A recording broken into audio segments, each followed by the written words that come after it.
Have you ever wondered how to install smooth aluminum jacketing in our project? Today I will show you. Let's see. This is our mock-up.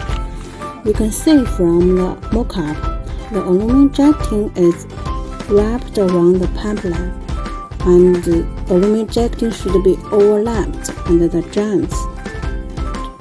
Joints should be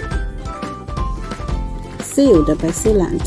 Aluminum jacketing should be secured by stainless steel band and clips.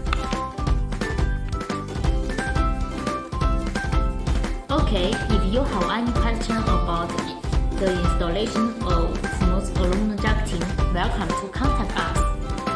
Welcome to follow us and give us a like.